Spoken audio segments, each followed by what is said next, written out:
ഇന്ന് വികസനവും കേരളവും കപ്പലോട്ടങ്ങളും സാഹിത്യവും സ്വപ്നങ്ങളും ചിന്തകളും എല്ലാം ഇടകലർന്നിട്ടുള്ള ഒരു 45 മിനിറ്റാണ് ഞങ്ങളിവിടെ ലക്ഷ്യമിടുന്നത്.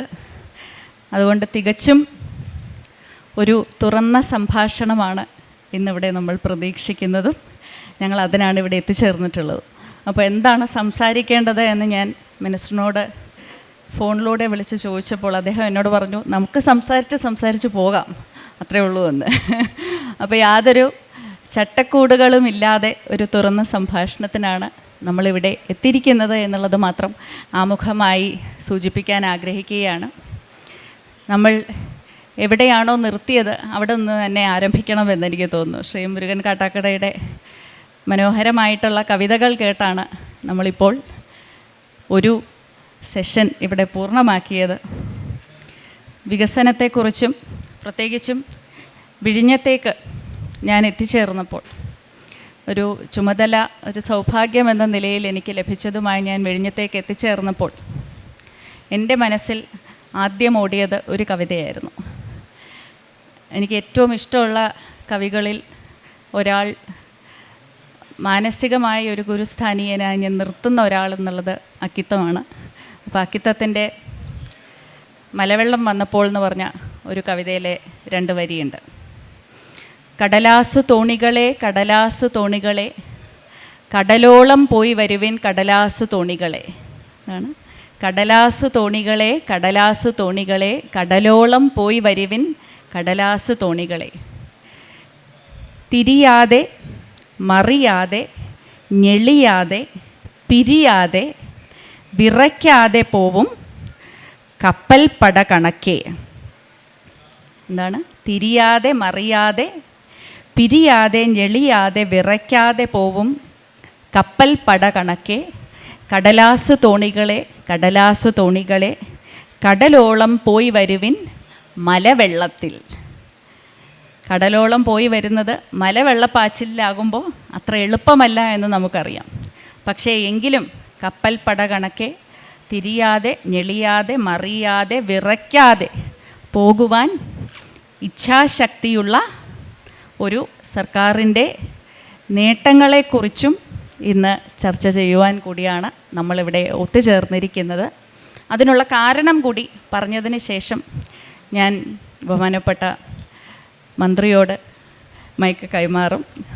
സർ, നമ്മൾ വിഴിഞ്ഞം തുറമുഖത്തെക്കുറിച്ച് സംസാരിച്ചു തുടങ്ങുമ്പോൾ യഥാർത്ഥത്തിൽ ഇപ്പോൾ വിഴിഞ്ഞം തുറമുഖം അസാധ്യമായ രീതിയിൽ ലോകത്തിൻ്റെ ഒരു എടുത്തുകാട്ടായി നിൽക്കുന്നുവെങ്കിൽ ഈ കവിതയിൽ പറയുന്നത് പോലെ തന്നെ ഒരു പക്ഷേ 10 വർഷങ്ങൾ മുമ്പ് നമ്മൾ ഈ തുറമുഖത്തെക്കുറിച്ച് സംസാരിക്കുകയാണെങ്കിൽ അന്ന് അത് ഒരു കടലാസു തോണിയായിരുന്നു.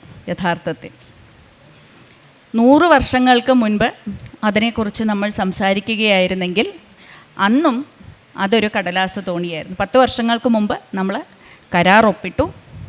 100 വർഷങ്ങൾക്ക് മുൻപ് എന്ത് സംഭവിച്ചു എന്ന് ചോദിച്ചാൽ തിരുവിതാംകൂർ ദിവാനായിരുന്ന CP രാമസ്വാമി അയ്യർ അന്ന് അദ്ദേഹത്തിൻ്റെ കീഴിൽ പ്രവർത്തിച്ച കുറേയധികം സാങ്കേതിക വിദഗ്ധന്മാരും എൻജിനീയർമാരുൾപ്പെടെ അവരിൽ 1-2 വ്യക്തികൾ ഇന്നും നമ്മോടൊപ്പമുണ്ട്. 100 വയസ്സ് തികഞ്ഞ 1-2 ചീഫ് എൻജിനീയർമാർ ഇന്നും നമ്മോടൊപ്പമുണ്ട്. അന്ന് അവർ തയ്യാറാക്കിയ ഒരു രൂപരേഖയുണ്ടായിരുന്നു വിഴിഞ്ഞം തുറമുഖത്തിന് വേണ്ടി.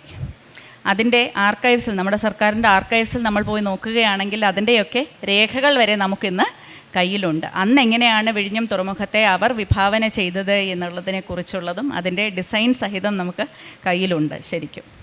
ഇനി 1000 വർഷങ്ങൾക്ക് മുൻപ് നമ്മൾ പോവുകയാണെങ്കിൽ അതേ ഇടം രാജേന്ദ്ര ചോള പട്ടണം എന്നുള്ള നാമധേയത്തിലാണ് അറിയപ്പെട്ടിരുന്നത്. അന്ന് ചേര ചോള യുദ്ധത്തിൽ ഈ വിഴിഞ്ഞം തുറമുഖം ഏറ്റവും കാതലായ, ഏറ്റവും അമൂല്യമായിട്ടുള്ള വികസന സാധ്യതയുള്ള ഒരു തുറമുഖമായി അവർ കണ്ടിരുന്നു. അതിനു മുമ്പ് 1000 രാജാക്കന്മാരും പാണ്ഡ്യന്മാരും ഒക്കെയുള്ള ചരിത്രത്തിലും നമ്മൾ വിഴിഞ്ഞം തുറമുഖത്തിൻ്റെ വികസന സാധ്യതകളെക്കുറിച്ച് വായിക്കാൻ സാധിക്കും. അതിനും മുൻപ് പോയാലും തമിഴിലെ സംഘം ലിറ്ററേച്ചറിൽ പോലും, സംഘസാഹിത്യത്തിൽ പോലും ഇതിൻ്റെ പരാമർശങ്ങൾ കാണാനുണ്ട്. അങ്ങനെ ചരിത്രത്തിൽ കുറേ അധിക ദൂരം നമുക്ക് സഞ്ചരിക്കേണ്ടി വരും യഥാർത്ഥത്തിൽ വിഴിഞ്ഞത്തിൻ്റെ മൂല്യം എന്താണ് എന്നുള്ളത് തിരിച്ചറിയുവാൻ. അപ്പോൾ ആയിരക്കണക്കിന് വർഷങ്ങളായി ആളുകൾ കണ്ടിരുന്ന ഒരു സ്വപ്ന സാഫല്യത്തിലാണ് നമ്മൾ ഇന്ന് നിൽക്കുന്നത്. നിൽക്കുന്നത് ഞാൻ ഈ കവിതയിൽ പറഞ്ഞതുപോലെ ഇത്രയും അധികം പ്രതിസന്ധികൾ നേരിട്ടിട്ടും ആ മലവെള്ളപ്പാച്ചിൽ, അതിൻ്റെ വാച്യാർത്ഥമാണെങ്കിലും വ്യംഗ്യാർത്ഥമാണെങ്കിലും രണ്ടും നമുക്ക് കേരളത്തിൽ ബാധകമാണ് മലവെള്ളപ്പാച്ചിൽ എന്ന് പറയുമ്പോൾ. അപ്പോൾ അത്രയധികം പ്രതിസന്ധികൾ നമ്മൾ നേരിട്ടിട്ടും ഇച്ഛാശക്തിയോടുകൂടി തിരിയാതെ മറിയാതെ ഞെളിയാതെ പിരിയാതെ നമ്മൾ ഇന്ന് വികസനത്തിൻ്റെ ഒരു വാതായനം തുറന്നിരിക്കുകയാണ്. നമ്മുടെ മലയാളികൾക്ക് എന്ന് മാത്രമല്ല ഭാരതത്തിന് തന്നെ ഒരു വലിയ വഴിവിളക്കായി ഇന്ന് നിൽക്കുകയാണ് എന്നുള്ളത് സവിനയം ഇവിടെ എത്തിച്ചേർന്നിരിക്കുന്ന എല്ലാവരുടെയും മുന്നിൽ സമർപ്പിച്ചുകൊണ്ട് ഈ ഒരു ചർച്ചയിലേക്ക് കടക്കാൻ ആഗ്രഹിക്കുകയാണ്. സാർ കഴിഞ്ഞ പ്രാവശ്യം വിഴിഞ്ഞം തുറമുഖത്തിൽ എത്തിച്ചേർന്നപ്പോൾ സാറിൻ്റെ ഇതിന് മുൻപും വന്നിട്ടുണ്ട്, പക്ഷേ ഇപ്പോൾ നമ്മളെല്ലാം പൂർത്തീകരിച്ചതിന് ശേഷം വന്നപ്പോഴുള്ള സാറിൻ്റെ ഒരു അനുഭവത്തിൽ നിന്നും നമുക്ക് ആരംഭിച്ച് മറ്റ് വികസന സാധ്യതകളിലേക്ക് കടക്കാമെന്ന് തോന്നുന്നു. സാർ, എല്ലാവർക്കും നമസ്കാരം. യുവധാര ഈ യൂത്ത് ലിറ്ററേച്ചർ ഫെസ്റ്റിവലിൽ ഇപ്പോൾ കഴിഞ്ഞ തവണ ഞാൻ ബെന്യാമിനായിട്ടുള്ള സംസാരമായിരുന്നു. ആകെ ഇപ്പോൾ ഈ സാഹിത്യോത്സവങ്ങളിൽ മാത്രമാണ് അത്യാവശ്യം പുസ്തകങ്ങളെക്കുറിച്ചൊക്കെ സംസാരിക്കാൻ അവസരം കിട്ടാറുള്ളത്. ഇത്തവണ എല്ലാവരും വിളിക്കുന്ന വികസനത്തെക്കുറിച്ച് ചർച്ച ചെയ്യാനാണ്.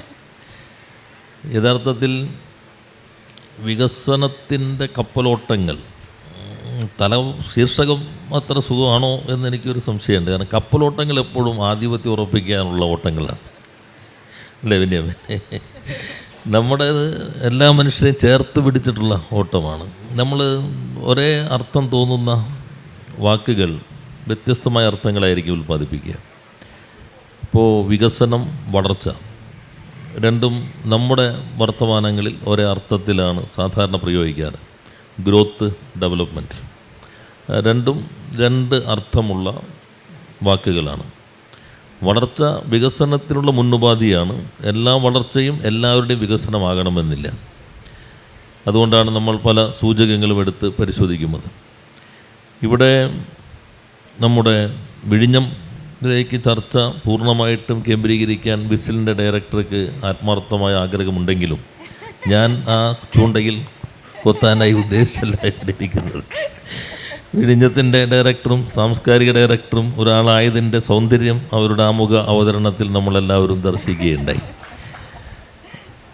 ഈ യഥാർത്ഥത്തിൽ ആ കവിതയിൽ അക്കിത്തം പറയുന്നത് കടൽ വരെയാണ് ഈ കടലാസ് വഞ്ചികൾക്കുള്ള ആയുസുള്ളൂ എന്നുള്ളതാണ്. കടലിന് അപ്പുറത്ത്, കടലിനകത്തേക്ക് കയറാൻ പറ്റില്ല ഒരിക്കലും കടലാസ് വഞ്ചികൾക്ക്.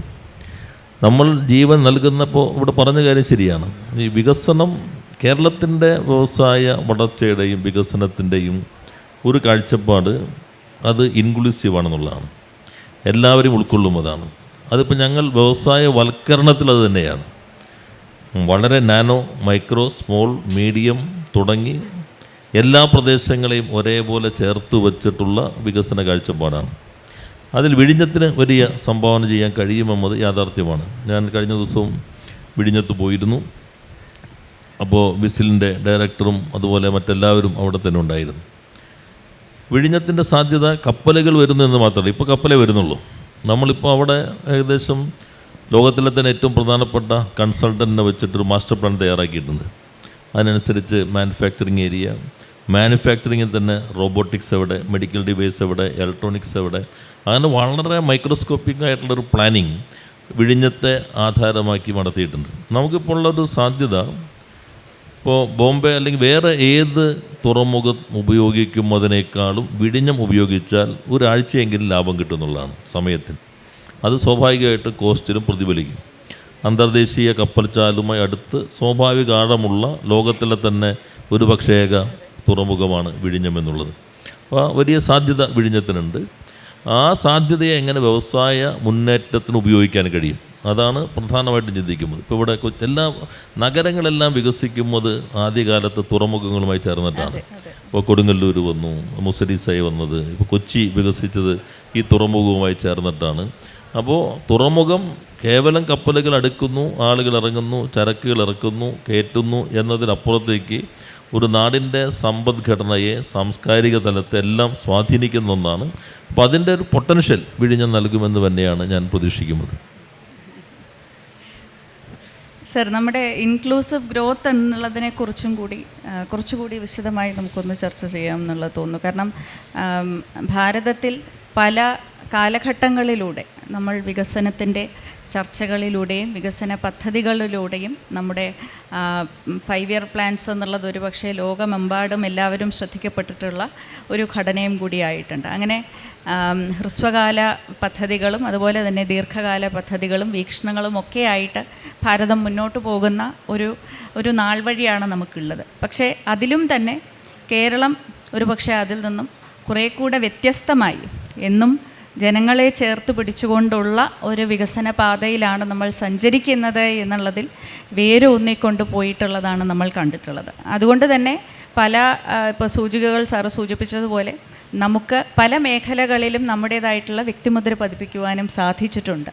ആ ഒരു യാത്രയുടെ ഒരു ഭാവി എന്നുള്ളത് എങ്ങനെ ആയിരിക്കും എന്നുള്ളത് നമുക്കൊന്ന് ചർച്ച ചെയ്താൽ നല്ലതായിരിക്കും തോന്നുന്നു. ഞാൻ ഉദ്ദേശിച്ച ഇൻക്ലൂസീവ് ഗ്രോത്ത് എന്ന നിലയിൽ സൂചിപ്പിക്കുമ്പോൾ എല്ലാവരെയും ചേർത്ത് വെച്ച് എങ്ങനെ വളർച്ച സാധ്യമാകും, അത് വികസനം എങ്ങനെ സാധ്യമാകും.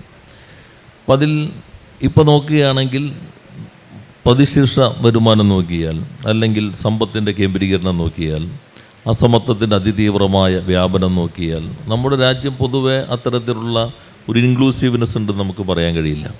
കേരളത്തിൻ്റെ സവിശേഷത ഈ ഇൻക്ലൂസീവ്നെസ്സാണ്.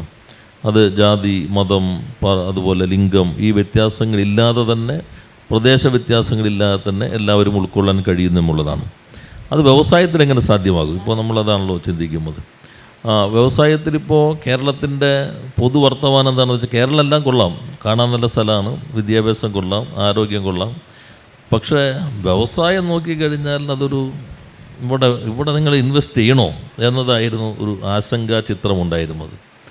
ഇപ്പോൾ കഴിഞ്ഞ യുവതാര ലിറ്ററേച്ചർ ഫെസ്റ്റിവൽ നടത്തുമ്പോൾ നമ്മൾ വ്യവസായ സൗഹൃദത്തിൽ അന്ന് 15 ഇപ്പോൾ ഈ ഫെസ്റ്റിവൽ നടക്കുമ്പോൾ കേരളം വ്യവസായ സൗഹൃദത്തിൽ ഇന്ത്യയിൽ 1ാം റാങ്കിലേക്ക് എത്തി. അത് ഏതൊരു മലയാളിക്കും അഭിമാനിക്കാൻ കഴിയാവുന്നതാണ്. അതൊരു ഗവൺമെൻറ്റിൻ്റെ നേട്ടമായിട്ടല്ല, കേരളത്തിൻ്റെ ആകെയുള്ള നേട്ടമാണ്. എന്നാൽ വൻകിട കുത്തക കമ്പനികൾ മാത്രം, ഇപ്പോൾ എന്നോടൊന്ന് ചോദിക്കേണ്ടത്, 2000 ഏക്കർ തമിഴ്നാട്ടിലിപ്പോൾ 2000 കൊടുത്തുള്ളൂ, ആന്ധ്രയിൽ 2000 കൊടുത്തുള്ളൂ, അവിടെ 1 ലക്ഷം കോടി വരുന്നുണ്ടല്ലോ, നിങ്ങൾ ഇവിടെ എന്താ ഒപ്പുവെച്ചാൽ ഞാൻ ഇവിടെ നടക്കില്ല. ഇവിടെ ഞാൻ 100 ഏക്കർ അക്വയർ ചെയ്യണമെങ്കിൽ 1000 പേരോട് സംസാരിക്കണം. മറ്റ് സംസ്ഥാനത്ത് 2000 ഏക്കർ അക്വയർ ചെയ്യണമെങ്കിൽ ചിലപ്പോൾ ഒരാളോട് സംസാരിച്ചാൽ മതി. നമുക്കാണെങ്കിൽ ആകെ വളരെ എക്കോളജിക്കലി സെൻസിറ്റീവായ സ്ഥലമാണ്. ഇവിടെ പറ്റുന്ന വ്യവസായങ്ങളാണ് ഇവിടെ സാധ്യമാകുന്നത്. അപ്പോൾ അതിൽ വലിയ മുന്നേറ്റം ഇപ്പോൾ നമ്മുടെ നാട്ടിലുണ്ടാകുന്നു. പിന്നെ നമ്മൾ ഈ പറഞ്ഞ പോലെ ഇവിടെ ദിവ്യസയ്യർ പറഞ്ഞല്ലോ, കാറ്റും കോളും എന്ന് പറഞ്ഞാൽ എന്തെല്ലാം പ്രചാരവേലകളെ നേരിട്ടുകൊണ്ടാണ് നമുക്ക് മുന്നോട്ട് പോകേണ്ടി വരുന്നത്. ഇന്ന് ഞാൻ മലയാളത്തിൽ 1ാമത്തെ പത്രം നോക്കി. അപ്പോൾ അതിലൊരു കൗതുകകരമായ വാർത്തയുണ്ട്. അത് ആദ്യ വർഷം തന്നെ സംരംഭക വർഷത്തിൽ 25% പൂട്ടി എന്നുള്ളതാണ് വലിയ ആഘോഷിക്കുന്ന വാർത്ത. ഒരു പക്ഷെ ലോകത്ത് ഒരിടത്തും ഒരു പത്രവും ഒരു മാധ്യമവും അവരവരുടെ നാട്ടിൽ എത്ര വ്യവസായം പൂട്ടി എന്ന് വിവരാകാശം അന്വേഷിച്ച് നടക്കുന്ന ഒരു അനുഭവമേ ഉണ്ടാവില്ല. എത്ര തുറന്നു നമ്മുടെ നാട്ടിൽ എന്ന് മാത്രമായിരിക്കും സാധാരണ മാധ്യമങ്ങൾ അന്വേഷിക്കാറുള്ളത്. അതിൽ തന്നെ യഥാർത്ഥത്തിൽ ആദ്യ വർഷം 25 തെറ്റാണ്. അതിൽ തന്നെ എഴുതുന്നുണ്ട് ആദ്യ വർഷം 30, ശരാശരി 30% മോർട്ടാലിറ്റി റേറ്റ് എന്നുള്ളത്. കേരളം 25 നിർത്തി. കേരളം 25 പറഞ്ഞാൽ യഥാർത്ഥത്തിൽ അത് 2 വർഷത്തെ വാർത്തയും തെറ്റാണ്. അതിലേറ്റവും കൗതുകകരം അവസാനത്തൊരു വാചകമുണ്ട്. ഈ സംരംഭക വർഷത്തിൻ്റെ ഭാഗമായി 3,47,000 സംരംഭങ്ങൾ ഇത് എന്നാണ് വ്യവസായ വകുപ്പ് അവകാശപ്പെടുന്നത്. അത് അവകാശപ്പെടലാണ്, മറ്റത് ആധികാരിക പ്രഖ്യാപനമാണ്. 2 വ്യവസായ വകുപ്പിൻ്റെ വാർത്തയാണ്. അടച്ചു പൂട്ടി എന്നുള്ളത് ആധികാരികമാണ്. അത് 1 വർഷം പൂട്ടി എന്നുള്ളത് 2 വർഷം ശതമാനം 1 വർഷമാക്കി തെറ്റായത് ആധികാരികമായിട്ട് ഉറപ്പിച്ച് അവതരിപ്പിക്കുന്നുണ്ട്. എന്നാൽ മറ്റത് American society of public administration അവരുടെ 82 വർഷത്തിൻ്റെ ചരിത്രത്തിൽ ആദ്യമായി ഇന്ത്യയിൽ നിന്ന് ഒരു project novel innovation in public അഡ്മിനിസ്ട്രേഷനായി തിരഞ്ഞെടുത്തു. അത് നമ്മുടെ ഈ ഇയർ ഓഫ് എൻ്റർപ്രൈസസ് ആണ്. IIM ഇൻഡോർ അതിനെ സംബന്ധിച്ച് വിശദമായ സ്റ്റഡി നടത്തി. ഇപ്പോൾ 2025 മാർച്ച് 28-29 152 രാജ്യങ്ങളിൽ നിന്ന് പ്രതിനിധികൾ പങ്കെടുക്കുന്ന കോൺഫറൻസിൽ ഈ ഇയർ ഓഫ് എൻ്റർപ്രൈസസ് അവതരിപ്പിക്കാൻ നമുക്ക് ഇൻവിറ്റേഷൻ കിട്ടിയിരിക്കുകയാണ്. സാധാരണഗതിയിൽ XOY ആകട്ടെ അമേരിക്കൻ പ്രസിഡൻ്റാണ് ആ കോൺഫറൻസ് ഉദ്ഘാടനം ചെയ്യാറുള്ളത്. Indian prime minister best practice in MSME sector എന്ന് അംഗീകാരം നമുക്ക് നൽകി. എന്നിട്ടും മലയാളത്തിൻ്റെ ഒന്നാമത്തെ പത്രത്തിന് അത് വ്യവസായ വകുപ്പിൻ്റെ അവകാശവാദം മാത്രമാണ്. അപ്പോൾ അമേരിക്കൻ സൊസൈറ്റി അംഗീകരിച്ചാലും ഇന്ത്യൻ പ്രധാനമന്ത്രി അംഗീകരിച്ചാലും നമ്മുടെ നാട്ടിൽ ഒരിക്കലും വ്യവസായം ഉണ്ടാകരുതേ എന്ന് ചിന്തിക്കുന്ന മാധ്യമങ്ങളുള്ള ഒരു നാട്ടിൽ എങ്ങനെ നമുക്ക് ഇത് മുന്നോട്ട് കൊണ്ടുപോകാൻ കഴിയും എന്നതാണ് ഏറ്റവും പ്രധാനപ്പെട്ട വെല്ലുവിളികളിൽ ഒന്നായി ഞാൻ കാണുന്നത്. സർ, മാധ്യമങ്ങളും സംരംഭങ്ങളെന്ന് പറയുമ്പോൾ ശരിക്കും എനിക്ക് കഴിഞ്ഞ ദിവസം ഒരു ഈ പറഞ്ഞ സ്വകാര്യ മാധ്യമ ചാനലിൽ തന്നെ സംരംഭകർക്കായിട്ടുള്ള ഒരു റിയാലിറ്റി ഷോ ഉണ്ടായിരുന്നു. അപ്പോൾ അതിൽ പങ്കെടുക്കാൻ, ഒരു സെഷനിൽ പങ്കെടുക്കാൻ എനിക്കൊരു അവസരം ലഭിച്ചു. അപ്പോൾ യഥാർത്ഥത്തിൽ അവിടെ സ്ത്രീ സംരംഭങ്ങളെയായിരുന്നു കേന്ദ്രീകരിച്ചിരുന്നത്. അതിലൂടെ അവർ തിരഞ്ഞെടുത്തിട്ടുള്ള, അവർ കണ്ടെത്തിയിട്ടുള്ള അനവധി സ്ത്രീകളുടെ കഥകൾ നേരിട്ട് കാണുവാനും അവരുമായി സംവദിക്കുവാനുമൊക്കെയുള്ളൊരു അവസരം കിട്ടി. മറ്റ് ഒരു സംസ്ഥാനത്തിനും അവകാശപ്പെടാൻ സാധിക്കാത്ത തരത്തിലുള്ള സ്ത്രീകളുടെ പങ്കാളിത്തം നമ്മുടെ സംരംഭകത്വ മേഖലയിലുണ്ട് എന്നുള്ളത് യഥാർത്ഥത്തിൽ കേരളത്തിൻ്റെ ഒരു അഹങ്കാരമാണ്. അതിൽ വ്യവസായ വകുപ്പിൻ്റെയും ഒപ്പം കുടുംബശ്രീയുടെയും പങ്ക് എന്നുള്ളത് ഒട്ടും ചെറുതല്ല. ഈ പറഞ്ഞ സംരംഭങ്ങളെല്ലാം തന്നെ ഒരു പക്ഷേ ആരംഭത്തിലുള്ളൊരു പ്രചോദനം നേടുന്നത്, അല്ലെങ്കിൽ ആ കൂട്ടായ്മയുടെ ബലം എന്നുള്ളത് അവർ കൈവരിക്കുന്നത് കുടുംബശ്രീയിൽ നിന്നാണ്. ഒപ്പം ഇതൊക്കെ പറഞ്ഞു കൊടുക്കാനുള്ള, അതായത് അറിവാർജിക്കുന്നത്, അതിനുള്ള പരിശീലനം നേടുന്നതും കുടുംബശ്രീ മുഖേനയാണ് എന്നൊക്കെയുള്ള പല കഥകൾ കേട്ടു.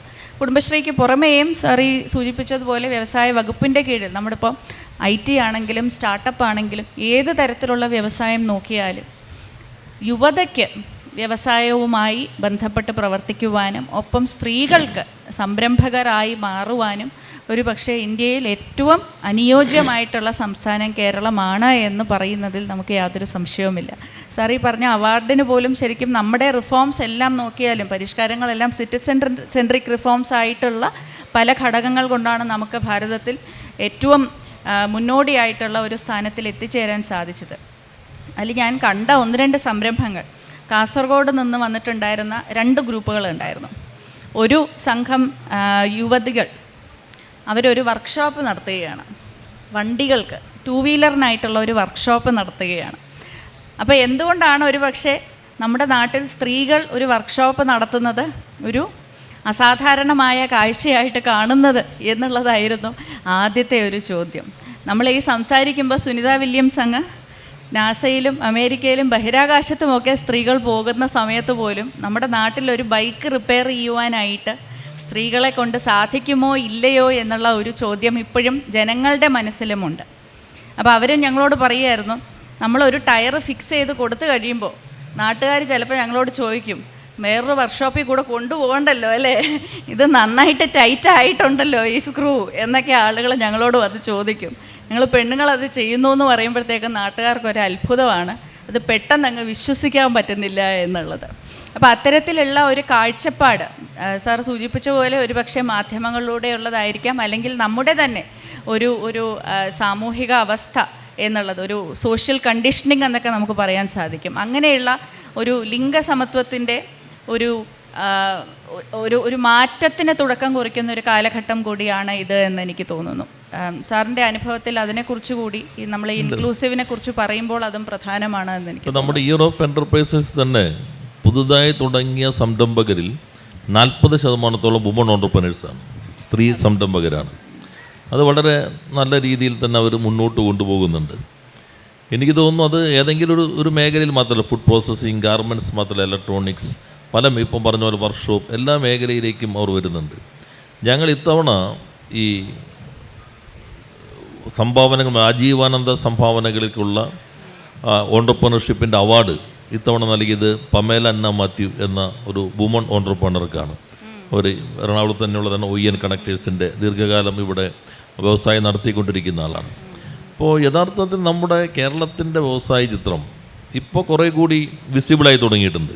എന്നാൽ ഇപ്പം ഞങ്ങൾ വന്നപ്പോൾ തുടങ്ങിയതല്ല, കുറേ കാലമായുള്ള സംരംഭങ്ങളുണ്ടെങ്കിലും നിർമ്മിക്കപ്പെടുന്ന പൊതുബോധം എന്നുള്ളത് ഇവിടെ പെട്ടിക്കട, പിന്നെ ലോട്ടറി, ബീവറേജ്, ഇത് ബാർബർ ഷോപ്പ്, ഇത്രയും കാര്യങ്ങൾ മാത്രമുള്ള സ്ഥലമാണ് കേരളം എന്നാണ് പുറത്ത് സൃഷ്ടിക്കപ്പെടുന്നൊരു പ്രതീതി. എന്നാൽ ലോകം ഉപയോഗിക്കുന്ന മെഡിക്കൽ രംഗത്ത് ബ്ലഡ് ബാഗ് നമ്മളെ ഹോസ്പിറ്റലിൽ ലോകം ഉപയോഗിക്കുന്നതിൻ്റെ 12% കേരളമാണ് നിർമ്മിക്കുന്നത്. ഇന്ത്യ ഉപയോഗിക്കുന്നതിൻ്റെ അല്ല പറഞ്ഞു, ലോകം ഉപയോഗിക്കുന്നതിൻ്റെ 12%. ലോകത്തിലെ ഏറ്റവും വലിയ ബ്ലഡ് ബാഗ് മാനുഫാക്ചറിങ് കമ്പനി കേരളത്തിലാണ് പ്രവർത്തിക്കുന്നത്, തെർമൽ പെൻപോൾ. ഏഷ്യയിലെ 1ാമത്തെയും ലോകത്തെ 2ാമത്തെയും കൃത്രിമ പല്ല് ഉണ്ടാക്കുന്ന കമ്പനി കേരളത്തിലാണുള്ളത്. ഇന്ത്യയിലെ ഏക ഇൻഡിജീനിയസ് ഹാർട്ട് വാൽവ് ഉണ്ടാക്കുന്ന കമ്പനി കേരളത്തിലാണുള്ളത്. റബ്ബർ ത്രെഡ് കയറ്റുമതി ചെയ്യുന്ന ഇന്ത്യയിലെ 1ാമത്തെ കമ്പനി റബ്5 കേരളത്തിലാണ്. നാസ ഉൾപ്പെടെയുള്ള എല്ലാ സംവിധാനങ്ങളും ISR ഒക്കെ ഉപയോഗിക്കുന്ന അവരുടെ കാര്യങ്ങൾ റബ്ബർ വജ്ര എന്ന് പറയുന്ന കമ്പനി കേരളത്തിലാണുള്ളത്. ലോകം ഉപയോഗിക്കുന്ന ഒലിയോറസിൻ്റെ 84% കേരളമാണ് ഉണ്ടാക്കുന്നത്. ലോകത്തിൻ്റെ സ്പൈസ് പ്രോസസ്സിംഗ് ഹബ്ബ് കേരളമാണ്. അപ്പോൾ ലോകത്തിലെ ഏറ്റവും പ്രധാനപ്പെട്ട സ്റ്റീൽ കമ്പനികളെക്കുറിച്ചുള്ള ലോകോത്തര ജേണലിൽ വന്ന 100 കമ്പനികൾ ഒന്ന് കേരളത്തിലെ PK സ്റ്റീൽ കമ്പനിയാണ്. അപ്പോൾ എന്നാൽ ഇതൊന്നും നമ്മുടെ നാട്ടിലെ ജനങ്ങളുടെ മുൻപിലേക്ക് സാധാരണഗതി എത്തുന്നില്ല. ഇപ്പോൾ 3600 കോടി ടേൺ ഓവറുള്ളതാണ് സിന്തേറ്റ് ഗ്രൂപ്പ് കേരളത്തിൽ. അവരുടെ നേരെ താഴെ കാൻഗോർ ഗ്രൂപ്പിൻ്റെ ഉണ്ട്, ഈസ്റ്റേൺ ഗ്രൂപ്പ്. ഇപ്പോൾ ലോകത്തിലെ വിപ്രോ അവരുടെ പ്രധാന സംവിധാനങ്ങൾ ഇങ്ങോട്ട് മാറി. IBMൻ്റെ അവരുടെ ചരിത്രത്തിൽ ആദ്യമായി 2 വർഷത്തിനുള്ളിൽ ഒരേ നഗരത്തിൽ 2 ക്യാമ്പസുകൾ ഉദ്ഘാടനം ചെയ്തു. 0 to 2500 എന്ന രൂപത്തിൽ എംപ്ലോയ്മെൻറ്റിനെ അവർ റിക്രൂട്ട് ചെയ്ത് ലോകത്താദ്യമായിട്ടാണ്. 100 ദിവസം കൊണ്ടാണ് ഇവിടെ 1400 പേരെ ഒരു കമ്പനി, ഇൻ്റർനാഷണൽ കമ്പനി ഇൻഫോ പാർക്കിന് വേണ്ടി റിക്രൂട്ട് ചെയ്തത്. അപ്പം അങ്ങനെ ലോകോത്തര കമ്പനികൾ നമ്മുടെ നാട്ടിലുണ്ട്. എന്നാൽ ഇതൊന്നും പൊതുമണ്ഡലത്തിലേക്ക് വേണ്ടത്ര വരാതിരിക്കുന്നു. എന്നുള്ള സ്ത്രീ സംരംഭകർ വളരെ നല്ല രീതിയിൽ വരുന്നു, അവർ നന്നായി സ്ഥാപനങ്ങൾ മുന്നോട്ട് കൊണ്ടുപോകുന്നു. അതിനെ നന്നായി ശക്തിപ്പെടുത്തി മുന്നോട്ട് കൊണ്ടുപോകേണ്ട ഉത്തരവാദിത്തമാണ് നമ്മൾ ഓരോരുത്തരും ഏറ്റെടുക്കേണ്ടതെന്ന് തോന്നുന്നു. അതെ, തീർച്ചയായിട്ടും അതിനുള്ളൊരു പ്രോത്സാഹനം നമുക്ക് നമ്മുടെ സാമൂഹിക വീക്ഷണത്തിൻ്റെ ഭാഗമായും നമ്മൾ നെയ്തെടുക്കുന്ന കഥകളുടെ ഭാഗമായും ഉണ്ടാകണം എന്നുള്ളതിൽ യാതൊരു തർക്കവുമില്ല. പക്ഷേ സാർ സൂചിപ്പിച്ച പോലെ അത് എത്രമാത്രമാണ് നമ്മുടെ ദൈനംദിന ജീവിതവുമായി ബന്ധപ്പെട്ട് കിടക്കുന്നത് എന്നുള്ള ഒരു ചോദ്യം ഇപ്പോഴുമുണ്ട്. യഥാർത്ഥത്തിൽ നമ്മൾ ഇത്രയധികം സൂപ്പർലേറ്റീവ്സ് ആയിട്ടുള്ള കുറേ കാര്യങ്ങൾ നമ്മൾ പറയുമ്പോഴും ഏറ്റവും അത്യുന്നതങ്ങളിലുള്ള നമ്മുടെ നേട്ടങ്ങൾ നമുക്ക് പട്ടികയായി ഇവിടെ അണിനിരക്കാൻ സാധിക്കുന്നു എന്നുള്ളപ്പോഴും എന്തുകൊണ്ടാണ് ഇത് നമ്മുടെ ഇടയിലുള്ള സാധാരണക്കാരൻ്റെ നെഞ്ചിലേക്ക് കയറ്റുവാൻ നമുക്ക് സാധിക്കാത്തത് എന്നുള്ള ഒരു ചോദ്യം പ്രസക്തമാണ് ശരിക്കും. അപ്പോൾ ഈ വ്യവസായം എന്നുള്ളത് അല്ലെങ്കിൽ വ്യാവസായിക നേട്ടങ്ങൾ എന്നുള്ളത് സമ്പദ്ഘടനയിലും നമ്മുടെ ഈ പറയുന്ന ഡേറ്റയിലും നമ്മുടെ അക്കങ്ങളിലും സംഖ്യകളിലുമൊക്കെ പ്രതിഫലിക്കുമ്പോഴും അതെല്ലാം സാധാരണ ജനങ്ങളുടെ ജീവിതത്തെയും മെച്ചപ്പെടുത്തുന്നു എന്നുള്ള ഒരു കാര്യം നമ്മൾ വിസ്മരിക്കരുത്. പക്ഷേ അത് അവരിലേക്ക് ഈ വൈകാരികമായ ഒരു കഥയായി എങ്ങനെയാണ് എത്തുന്നത് എന്നുള്ളതിനെ ഒരു പക്ഷേ നമ്മൾ അത്ര സുതാര്യതയോടുകൂടി നമുക്കത് ഒപ്പിയെടുക്കാൻ സാധിക്കുന്നുണ്ടോ എന്നൊരു സംശയം എനിക്കുണ്ട്. സർ, ഞാൻ ഇതിനു മുൻപ് തൊഴിലുറപ്പിൻ്റെ ഡയറക്ടറായിട്ട് 3 വർഷം കേരളത്തിലുണ്ടായിരുന്നു, മഹാത്മാഗാന്ധി ദേശീയ തൊഴിലുറപ്പ് പദ്ധതിയുടെ ഭാഗമായി. അപ്പോൾ ആ സമയത്ത് നമുക്കെല്ലാവർക്കും അറിയാവുന്നതുപോലെ കേരളത്തിൽ ഏറ്റവും അധികം വനിതകൾ ഏർപ്പെടുന്ന ഒരു മേഖലയാണ് തൊഴിലുറപ്പ് പദ്ധതി എന്നുള്ളത്. അപ്പോൾ ഇന്ത്യയിൽ തന്നെ ഏറ്റവും അധികം മാൻഡേസ് എന്നാണ് അവരതിനെ ആദ്യം സൂചിപ്പിച്ചുകൊണ്ടിരുന്നത്. പിന്നെ നമ്മുടെ ഒരു പ്രത്യേക ആവശ്യം വെച്ചിട്ടാണ് അത് പേഴ്സൻറ്റേജ് എന്ന് യഥാർത്ഥത്തിൽ സർക്കാരിൽ പോലും ഭാരത സർക്കാരിൽ പോലും അത് മാറ്റുന്നത്. കാരണം നമ്മുടെ തൊഴിൽ ദിനങ്ങൾ നോക്കുകയാണെങ്കിൽ അതിൽ 98% സ്ത്രീകളായിരുന്നു തൊഴിൽ ദിനങ്ങൾ നമുക്ക് നേടിത്തന്നുകൊണ്ടിരുന്നത് തൊഴിലുറപ്പ് പദ്ധതിയിൽ. ഇപ്പോഴും അത് ഏകദേശം ആ രീതിയിൽ തന്നെയാണ് നിലനിൽക്കുന്നത്. അപ്പോൾ ആ സമയത്ത് സർ ഞങ്ങൾ ഇപ്പോൾ ആ സമയത്തൊരു വർക്ക് ടൈം അനാലിസിസ് നടത്തിയിട്ടുണ്ടായിരുന്നു. അപ്പോൾ ഭാരത സർക്കാർ ആവശ്യപ്പെടുന്നതും സാങ്കേതികമായി നമുക്ക് വിപണിയിലുള്ള ഒരു ഒരു എഫിഷ്യൻസി, കാര്യക്ഷമത എന്നുള്ളത് കൊണ്ടുവരുവാൻ നമുക്ക് തൊഴിലുറപ്പ് പദ്ധതിയിൽ സാധിക്കുമോ എന്നുള്ളതായിരുന്നു. അപ്പോൾ നമ്മളവിടെ അസറ്റ് ക്രിയേഷനായിട്ട് സ്ഥായി ആയിട്ടുള്ള സൃഷ്ടികൾ നിർമ്മിക്കുമ്പോൾ എന്തുകൊണ്ടാണ് പഞ്ചായത്തുകൾ തൊഴിലുറപ്പ് പദ്ധതിയിലേക്ക് ചേർന്ന് പ്രവർത്തിക്കേണ്ടത് എന്നുള്ളതായിരുന്നു അവിടെ ചോദ്യം. അതിനേക്കാളും നന്നായിട്ട് ഒരു ടോയ്ലറ്റ് നിർമ്മിക്കുവാനാണെങ്കിൽ ഒരു കോൺട്രാക്ടർക്ക് കൊടുത്താൽ അതിനേക്കാളും വേഗത്തിൽ നമുക്ക് ചെയ്ത് കിട്ടുമോ എന്നുള്ള ചോദ്യങ്ങളൊക്കെ നിലനിൽക്കുന്ന ഒരു കാലമാണ്. അപ്പോൾ നമ്മൾ വർക്ക് ടൈം അനാലിസിസ് ചെയ്ത് വന്നപ്പോൾ കണ്ടെത്തിയ ഒരു കാര്യം, നമ്മുടെ നാട്ടിൽ എന്ന് വെച്ചാൽ കേരളത്തിൽ മാത്രമല്ല ഭാരതത്തിൽ ഒട്ടാകെ തന്നെ യഥാർത്ഥത്തിൽ നമ്മളിപ്പോൾ ഈ കാർഷിക മേഖല മുതൽ വ്യാവസായിക മേഖലയിലുള്ള കായിക ശേഷി ആവശ്യമുള്ള ഏത് തൊഴിലിനാണെങ്കിലും നമുക്ക് ഉപകരണങ്ങളുടെ ആവശ്യമുണ്ട് അല്ലേ. അതൊരു തൂമ്പ മുതൽ ഒരു മൺവെട്ടി മുതൽ എന്തുപകരണമായാലും ശരി, ഈ ഉപകരണങ്ങളെല്ലാം യഥാർത്ഥത്തിൽ നിർമ്മിക്കുന്നത് ഒരു ശരാശരി ഭാരത പുരുഷൻ്റെ അളവ് വെച്ചിട്ടാണ്. ഒരു ശരാശരി പുരുഷൻ്റെ നീളം എത്രയാണ്, വണ്ണം എത്രയാണ്, ഭാരം എത്രയാണ് എന്നൊക്കെയുള്ള ഒരു കണക്ക് വെച്ചിട്ടാണ് യഥാർത്ഥത്തിൽ ഈ ഉപകരണങ്ങളെല്ലാം ഭാരതത്തിൽ നിർമ്മിച്ചുകൊണ്ടിരിക്കുന്നത്. അപ്പോൾ അതേ ഉപകരണം വെച്ച് തന്നെ 60 വയസ്സായ ഒരു ഭാരതത്തിലെ വനിത അതേ ഉപകരണം വെച്ച് മണ്ണ് വെട്ടുമ്പോൾ അല്ലെങ്കിൽ ഒരു കുഴി കുഴിക്കുമ്പോൾ ആ പുരുഷൻ്റെ അതേ കായിക ശക്തി ഇവർക്ക് തെളിയിക്കാൻ പറ്റില്ല. അത് ഇവരുടെ കായിക ബലം കുറവായതുകൊണ്ട് മാത്രമല്ല, മറിച്ച് അവർക്ക് കൊടുക്കുന്ന ഉപകരണങ്ങളുടെ കുറ്റവും കൂടി കൊണ്ടാണ്. അത് അവർക്കായിട്ട് നിർമ്മിച്ചിട്ടുള്ളൊരു ഉപകരണം അല്ല. അത് പറഞ്ഞ് ധരിപ്പിക്കുവാനും മനസ്സിലാക്കിപ്പിക്കുവാനും കുറച്ചേറെ പ്രയാസപ്പെടേണ്ടി വന്നു നമുക്ക്.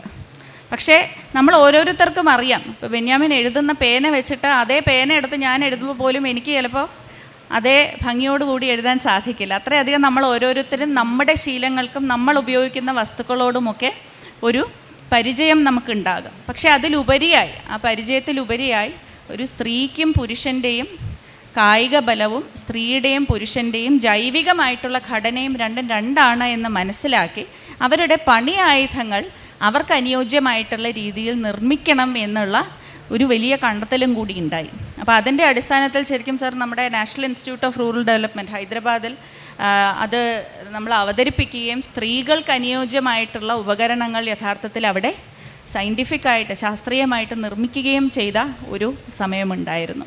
അപ്പം അങ്ങനെ ഏത് മേഖല എടുത്താലും നമ്മൾ സ്ത്രീകൾ മുന്നോട്ട് വരണം എന്ന് പറയുമ്പോഴും, ഇപ്പം ഞാൻ ഈ നേരത്തെ പറഞ്ഞ വർക്ക്ഷോപ്പിൻ്റെ പോലും ഒരു സ്പാനർ ആണെങ്കിലും സ്ക്രൂ ഡ്രൈവർ ആണെങ്കിലും ഒക്കെ ഒരു സ്ത്രീയുടെ കൈയുടെ അളവ് എന്നുള്ളതും അവർക്കുള്ള ബലം എന്നുള്ളതും അനുസരിച്ചിട്ടുള്ള ഉപകരണങ്ങൾ ഉണ്ടാക്കുവാൻ നമുക്കിന്ന് സാധിക്കും. പക്ഷേ പുരുഷൻ ഉപയോഗിക്കുന്ന അതേ ഉപകരണം വെച്ച് നമ്മൾ അതേ പണി ചെയ്യണമെന്ന് പറയുമ്പോഴാണ് ഒരു പക്ഷേ അവിടെ ആ കാര്യക്ഷമതയുടെ ഒരു കുറവ് വരുന്നത് പോലും. അപ്പോൾ അത്തരത്തിലുള്ള ചെറിയ ചെറിയ കാര്യങ്ങൾ നമുക്ക് കുറേ കൂടി സൂക്ഷ്മമായി പരിശോധിച്ച് ഈ പറയുന്നത് പോലെ എല്ലാവരെയും ഈ ഒരു കഥയിലേക്ക് നമ്മുടെ ഈ ഒരു വികസന യാത്രയിൽ യോജിപ്പിക്കുവാൻ സാധിക്കുക എന്ന് പറയുന്നത് വളരെ പ്രധാനമാണ്. രണ്ടാമത് സാർ സൂചിപ്പിച്ചതുപോലെ ഇതെങ്ങനെയാണ് സാധാരണക്കാരുടെ ഇടയിലേക്ക് കൊണ്ടുവരിക അല്ലെങ്കിൽ കൊണ്ടെത്തിക്കുക എന്നുള്ള ഒരു ചോദ്യത്തിന് വീണ്ടും ഞാൻ തൊഴിലുറപ്പിൻ്റെ അനുഭവത്തിലേക്ക് തന്നെ പോവുകയാണ്. ആ സമയത്ത് ഇത്തരം കാര്യങ്ങൾ ശാസ്ത്രീയമായിട്ടും ഈ പറയുന്ന സംഖ്യകളുമൊക്കെ ആയിട്ട് നമ്മൾ പ്രവർത്തിച്ചു വരുമ്പോഴും ഇടയ്ക്ക് തൊഴിലുറപ്പ് സൈറ്റിൽ പോയി നമ്മുടെ അമ്മമാരുടെയും സഹോദരിമാരുടെയൊക്കെ കൂടെ ചിലവഴിക്കുന്ന സമയം, ഒരുപക്ഷെ ആ സമയമാണ് ഈ കാര്യങ്ങളൊക്കെ എനിക്ക് പറഞ്ഞു തന്നത്. അപ്പോൾ അതിൽ എനിക്ക് ഏറ്റവും മനസ്സിൽ ഞാൻ കോറിയിടുന്ന 1-2 സംഭാഷണങ്ങളുണ്ട്. അപ്പം ഞാൻ ചോദിച്ചു, എന്തിനാണ് നിങ്ങൾ ഈ തൊഴിലുറപ്പിൽ വരുന്നത്? അപ്പം നമുക്ക് ഒന്ന് സ്വന്തമായിട്ടൊരു അക്കൗണ്ട് തുറക്കാൻ പറ്റി. അതൊരു വലിയ കാര്യമാണ്. സ്വന്തമായിട്ടൊരു അക്കൗണ്ട് തുറക്കാൻ പറ്റി, അതിൽ എല്ലാ മാസവും കൃത്യമായിട്ട് പൈസ വരും എന്നുള്ള ഒരു ഉറപ്പുണ്ട്. അതായിരുന്നു ഒന്ന്. 2, ഞാൻ ചോദിച്ചു ഈ പൈസ വെച്ചിട്ട് എന്താണ് ചെയ്യുന്നത്? കാരണം സ്ത്രീകളുടെ കയ്യിൽ പൈസ എത്തുന്നു എന്നുള്ളത് മാത്രമല്ല, അത് ഉപയോഗിക്കുവാനുള്ള ഒരു സ്വാതന്ത്ര്യം അവർക്കുണ്ടോ എന്നുള്ളതാണ് കൂടുതൽ പ്രധാനം നമ്മൾ ലിംഗസമത്വത്തെക്കുറിച്ച് സംസാരിക്കുമ്പോൾ. അപ്പോൾ അതിൽ 1-2 പേര് എന്നോട് പറഞ്ഞ കാര്യങ്ങൾ, ഇപ്രാവശ്യം വെക്കേഷന് വേനൽക്കാല അവധിക്ക് കുട്ടികളെയും കൊണ്ട് കുറച്ച് അമ്പലങ്ങളിലേക്ക് പോകുവാനുള്ള ഒരു പ്ലാൻ ഇട്ടിട്ടുണ്ട്. കാരണം എൻ്റെ കയ്യിൽ ഇപ്പോൾ കാശുണ്ട്.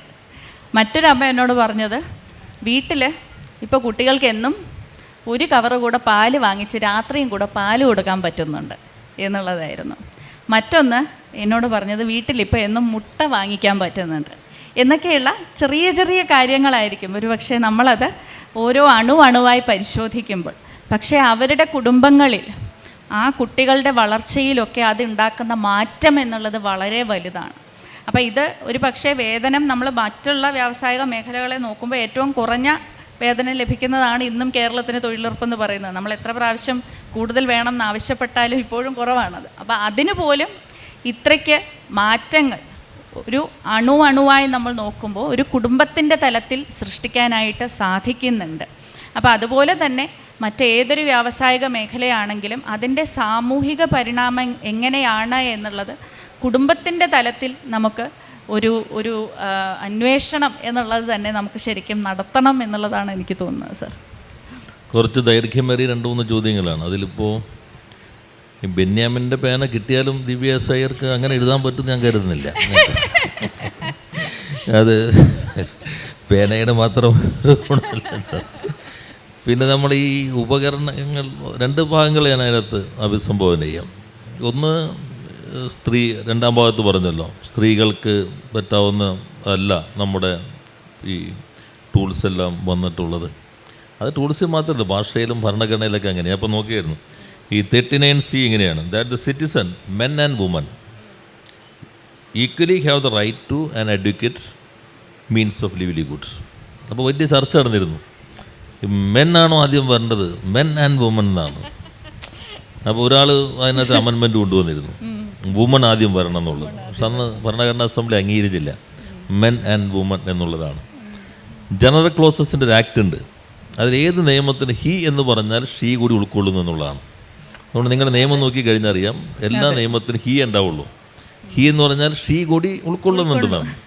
ഞങ്ങളാണ് ആദ്യം ഈ ഗവൺമെൻറ് ഒരു അമെൻമെൻറ്റിൽ കൊണ്ടുവന്നത്, ഷീ എന്ന് കൊണ്ടുവന്നു. ഷീ ഹീയും കൂടി ഉൾക്കൊള്ളുന്നുണ്ട്. അതിപ്പോൾ ഇപ്പോഴത്തെ 2 നിയമങ്ങൾ നമ്മൾ ഇവിടെ കൊണ്ടുവന്നു. ഷീ എന്ന് പറഞ്ഞാൽ ഹീയും ഉൾക്കൊള്ളുന്നുണ്ട്. ഇപ്പോൾ കഴിഞ്ഞ ദിവസം ഞാനൊരു പുസ്തകത്തിലൊരു പ്രയോഗം കണ്ടു, എഴുത്തുകാരൻ എഴുത്തുകാരി. അപ്പോൾ ഏത് പുസ്തകം ഞാൻ ഓർക്കുന്നത്, എന്തോ പ്രകാശനത്തിന് കിട്ടിയ പുസ്തകമാണ്. അപ്പോൾ സ്റ്റേജിലെന്ന് വായിച്ചു എഴുത്താൾ. അപ്പോൾ ആണും പുരുഷനും സ്ത്രീ ഉൾക്കൊണ്ടു എഴുത്താൾ എന്നുള്ള ഒരു പ്രയോഗം. അപ്പോൾ എഴുത്തുകാരനും വന്നു, എഴുത്തുകാരിയും വന്നു. അപ്പോൾ ഇത് പിന്നെ ഒരു കാര്യത്തിൽ ചിലപ്പോൾ എല്ലാ ഉപകരണങ്ങളും ദിവ്യ അവരോട് ചോദിച്ചിട്ടുണ്ടാവില്ല. അടുക്കളയിലെ ഉപകരണങ്ങളെല്ലാം സ്ത്രീകൾ കൈകാര്യം ചെയ്യാൻ പറ്റുന്ന രൂപത്തിലായിരിക്കും നിർമ്മിച്ചിട്ടുണ്ടാവുക. കാരണം അത് സാമൂഹിക ആധിപത്യം, പുരുഷാധിപത്യത്തിൻ്റെതായ കാലത്തിലുള്ള ഉപകരണങ്ങളെക്കുറിച്ചുള്ള സമീപനമാണ് അതെന്നുള്ളത്. അപ്പം അത് തന്നെ ഇനിയിപ്പോൾ നമ്മൾ അധികം അതിനെക്കുറിച്ച് ഉത്കണ്ഠപ്പെടേണ്ടി വരും തോന്നല്ലേ. കാരണം അതെല്ലാം റോബോട്ടുകൾക്ക് ലിംഗവ്യത്യാസമില്ല. അവരാണ് ഇപ്പോഴത്തെ, നിങ്ങൾ ഹരാരിയുടെ പുതിയ പുസ്തകം വായിച്ചിട്ടുണ്ടാവുമല്ലോ, നെക്സസ്, ശിലായുഗത്തിൽ നിന്ന് AI ഏജിലേക്കുള്ള മാറ്റത്തിൻ്റെ വികാസ ചരിത്രം വളരെ മനോഹരമായി ഹരാരി അതിനകത്ത് അവതരിപ്പിക്കുന്നുണ്ട്. അപ്പോൾ ഇനിയിപ്പോൾ റോബോട്ടുകളാണ് ഇതെല്ലാം ചെയ്യാൻ പോകുന്നത്. റോബോട്ടുകൾക്ക് ഇതുവരെ ലിംഗവ്യത്യാസം വന്നിട്ടില്ല. മെയിൽ ഫീമെയിൽ എന്നുള്ളൊരു കോളം റോബോട്ടുകൾക്ക് വന്നിട്ടില്ല. ഭാവിയിൽ വരുമെന്നറിയില്ല.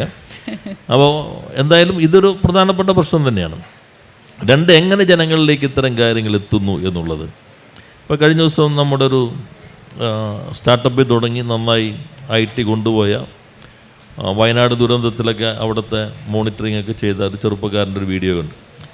അപ്പോൾ നമ്മുടെ മനസ്സിൽ വ്യവസായമായി കൊണ്ടുവന്ന കേരളത്തിൻ്റെ അന്തരീക്ഷം, ഇപ്പോൾ വെള്ളാനകളുടെ നാട് അല്ലെങ്കിൽ അങ്ങനെ കുറേ സിനിമകളുണ്ടല്ലോ. അപ്പോൾ അതിൽ ആ ചെറുപ്പക്കാരൻ പറഞ്ഞിട്ടുണ്ട്, ഒരു ബസ് നടത്താൻ ഒരാൾ ഒരിക്കലും അങ്ങനെ ചെയ്യാൻ പാടില്ല എന്നുള്ള രീതിയിൽ മാത്രം ചെയ്ത ആളാണ് തകർന്നു പോകുന്നത്. മോഹൻലാലിൻ്റെ കഥാപാത്രം. അദ്ദേഹം ഏത് രാജ്യത്ത് അങ്ങനെ വ്യവസായം നടത്തിയാലും തകർന്നില്ലെങ്കിലാണ് അവാർഡ് കൊടുക്കേണ്ടത്.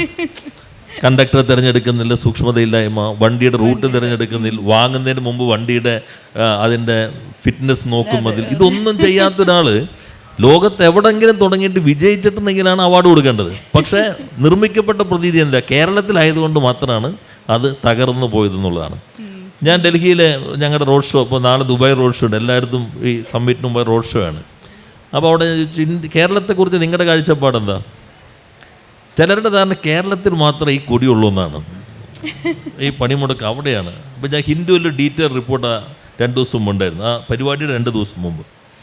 അവർ അർബൻ ലേബർ മിനിസ്ട്രിയുടെ റിപ്പോർട്ടിനെ അടിസ്ഥാനപ്പെടുത്തിയിട്ടാണ്. അതിൽ പറയുന്നത് ഇന്ത്യയിൽ കഴിഞ്ഞ 15 കൊല്ലക്കാലത്തിനുള്ളിൽ നടന്ന പണിമുടക്കങ്ങളുടെ 28% തമിഴ്നാട്ടിലാണ്. 28% തമിഴ്നാട്ടിലാണ്, 17% മഹാരാഷ്ട്രയിലാണ്, 11% ഗുജറാത്തിലാണ്. ആദ്യ പട്ടികയിലൊന്നും കേരളമില്ല.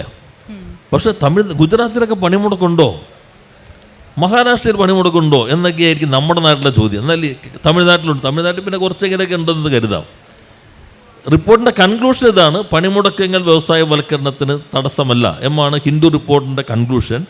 ഈ അർബൻ നമ്മുടെ ലേബർ മിനിസ്ട്രിയുടെ റിപ്പോർട്ടാണ്. പക്ഷേ കേരളത്തെക്കുറിച്ച് ഇങ്ങനെ ഒരു ചിത്രം പൊതുവെ നിർമ്മിക്കപ്പെട്ടിരിക്കുന്നു. അത് സിനിമകളിൽ വന്നിട്ടുണ്ട്, സാഹിത്യത്തിൽ വന്നിട്ടുണ്ട്. അതുകൊണ്ട് സാഹിത്യവും സിനിമയും എല്ലാം തന്നെ എല്ലാ കലാരൂപങ്ങളും യഥാർത്ഥ അവസ്ഥകളെ കുറേ കൂടി പ്രതിഫലിപ്പിക്കാൻ വേണ്ടി ഇനിയുള്ള കാലത്ത് എഴുത്തുകൾ വരുമെന്ന് തന്നെ, എഴുത്തുകളിലും അവതരണങ്ങളിലൊക്കെ വരുമെന്ന് തന്നെയാണ് ഞാൻ പ്രതീക്ഷിക്കുന്നത്. പുതിയ കാല സിനിമകളിലെല്ലാം അത്തരത്തിലുള്ള മാറ്റങ്ങൾ സ്വാഭാവികമായിട്ടും വരാനിടയുണ്ടെന്ന് തന്നെയാണ് ഞാൻ പ്രതീക്ഷിക്കുന്നത്. അതെ, തീർച്ചയായിട്ടും സർ.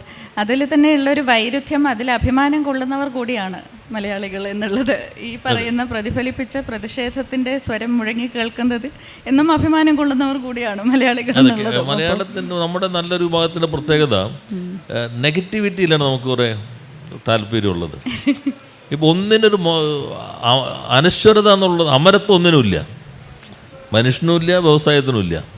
കേരളത്തിലെ ഒരു ഗുണമെന്ന് വെച്ചാൽ എന്തെങ്കിലും അടഞ്ഞാൽ അതറിയാത്തവരാരും ലോകത്തുണ്ടാവില്ല, തുറന്നാൽ അറിയുന്നവരാരും കേരളത്തിൽ പോലും ഉണ്ടാവില്ല. ഇപ്പോൾ എറണാകുളം ജില്ലയിൽ തന്നെ ഇത്രയും, ഇപ്പോൾ IBM അതിൻ്റെ ചരിത്രത്തിൽ ആദ്യമായി 2 വർഷത്തിനുള്ളിൽ 2 ക്യാമ്പസ് തുടങ്ങി 3000 പേരെന്ന് പറഞ്ഞാൽ 600 കോടി ഒരു വർഷം ഇവിടെ ശമ്പളത്തിന് കൊടുക്കുന്നുണ്ട്. HCL എന്ന് പറഞ്ഞാൽ ലോകത്തിൻ്റെ 1ാമത്തെ എഞ്ചിനീയറിംഗ് സർവീസ് കമ്പനി കൊച്ചി തുടങ്ങി, അടുത്ത ക്യാമ്പസ് തിരുവനന്തപുരത്ത് തുടങ്ങുകയാണ്. 60 ലക്ഷമാണ് ഒരു വർഷം ഒരാൾക്ക് ശമ്പളം കിട്ടുന്നത്, ഏറ്റവും ഉയർന്ന ശമ്പളം. അപ്പോൾ ഇതൊന്നും നമ്മുടെ ആർക്കും അറിയില്ല. അല്ലെങ്കിൽ ഞാൻ നേരത്തെ പറഞ്ഞല്ലോ, ഇപ്പോൾ ലോകം ഉപയോഗിക്കുന്ന 12% ബ്ലഡ് ബാഗ് കേരളത്തിലോ എന്നായിരിക്കും നമ്മുടെ അടുത്ത ചോദ്യം. കേരളത്തിലാകാൻ വഴിയില്ല, അത് വെറുതെ നിങ്ങളുടെ ഒരു തള്ളായിരിക്കും എന്നായിരിക്കും അടുത്ത കമൻറ്റ് വരിക. ഇതാണ് നമ്മുടെ ഒരു പ്രചാരണ രീതിയിൽ മാറി. ഇപ്പോൾ ഇപ്പോഴത്തെ സൗകര്യം എന്ന് വെച്ചാൽ, ഇപ്പോൾ ചിലരോട് ചോദിച്ചു ഈ കമ്പനികൾ, ഞാൻ ഈ പറഞ്ഞ കമ്പനികളൊക്കെ ചോദിച്ചാൽ നിങ്ങളിൽ തന്നെ ആർക്കും അറിയാൻ വഴിയില്ല. ഇപ്പോൾ കഴിഞ്ഞ നിയമസഭയിൽ എന്തെല്ലാം നിയമങ്ങൾ പുതുതായി കൊണ്ടുവന്നു എന്ന് ചോദിച്ചാൽ അറിയാൻ പറ്റില്ല. എന്നാൽ ഒരു ബസ് ഓടിയൊക്കെ എന്തൊക്കെ പ്രശ്നങ്ങളുണ്ടായി എന്നു ചോദിച്ചാൽ ബസ്സിൻ്റെ പേര്, ഏതെല്ലാം സ്ഥലത്താണ് പ്രശ്നം ഉണ്ടായത് എന്നതിനെ കുറിച്ച് രാത്രി ചോദിച്ചാലും നമ്മൾ തത്ത പറയുന്ന പോലെ പറയാവുന്നത്ര പറഞ്ഞുകൊണ്ടേയിരിക്കും. ഇപ്പോൾ നമ്മൾ 28-ൽ നിന്ന് 15-ലേക്ക് എത്തിയപ്പോൾ ഒരു പത്രവും അത് റിപ്പോർട്ട് ചെയ്തില്ല. ചരമക്കോളത്തിന് താഴെ പോലും റിപ്പോർട്ട് ചെയ്തില്ല. IBMൻ്റെ തന്നെ ഈ സെൻറ്റർ ഉദ്ഘാടനം ചെയ്ത് മലയാളത്തിൽ 1ാമത്തെ പത്രത്തിൻ്റെ പ്രാദേശിക വാർത്ത മാത്രമായിരുന്നു. എന്നാൽ എക്കണോമിക് ടൈംസ് രാജ്യത്താകെ വാർത്ത കൊടുത്തു. രാജ്യത്താകെ കൊടുത്തപ്പോൾ മലയാളത്തിൽ 1ാമത്തെ പത്രത്തിൻ്റെ പ്രാദേശിക വാർത്ത മാത്രമായിരുന്നു. അപ്പോൾ അത്തരം കാര്യങ്ങളിൽ നിന്ന് മാറാൻ നമുക്ക് നന്നായി സോഷ്യൽ മീഡിയ ഹാൻഡിലുകൾ ഉപയോഗിക്കാം. നിങ്ങളും ചെറുപ്പക്കാർ എന്ന നിലയിൽ അത്തരം കാര്യം നന്നായി കൊണ്ടുപോവുക. ഇപ്പം തന്നെ സ്റ്റാർട്ടപ്പുകളുടെ ഒരു വലിയ ഫെസ്റ്റിവൽ ഇവർ ആലോചിക്കുന്നുണ്ട്. നല്ല ശ്രമങ്ങളാണ്, തുടക്കങ്ങളാണ്. നമുക്കാണ് ഏറ്റവും നല്ല സ്റ്റാർട്ടപ്പ് വില്ലേജ്. നമ്മുടെ കുട്ടികൾ ശരിക്കും ഈ സ്റ്റാർട്ടപ്പ് വില്ലേജിലേക്ക് വെറുതെ ഒന്ന് ഒരു ടൂർ പോകണം, അല്ലെങ്കിൽ മേക്കർ വില്ലേജിൽ പോകണം. ഇന്ത്യയിലെ തന്നെ ഏഷ്യയിലെ ഏറ്റവും നല്ല ഇലക്ട്രോണിക്സ് ഇൻക്യുബേറ്റർ സംവിധാനം എങ്ങനെയാണ്? ആപ്പിളിനുൾപ്പെടെ ചിപ്പ് ഉണ്ടാക്കുന്ന കമ്പനി നമ്മുടെ കളമശ്ശേരിയിൽ തന്നെ SFL, ഏറ്റവും വലിയ ഇലക്ട്രോണിക്സ് ഹാർഡ്വെയർ കമ്പനി ഇവിടെ തന്നെയുണ്ട്. അപ്പോൾ ഇതെല്ലാം നമ്മളൊരു ടൂർ പോകുമ്പോൾ തന്നെ ചെറുപ്പം അത്തരം മേഖലയിലേക്ക് പോകുന്നതും കുറേ കൂടി നന്നായിരിക്കുമെന്നാണ് എനിക്ക് തോന്നുന്നത്. തീർച്ചയായിട്ടും സർ, ആ ഒരു പോസിറ്റീവ് നെറേറ്റീവ് എന്നുള്ളത് നമുക്ക് ഉയർത്തിയെടുക്കുക എന്ന് പറയുന്നത് വളരെ അത്യന്താപേക്ഷിതമാണ്.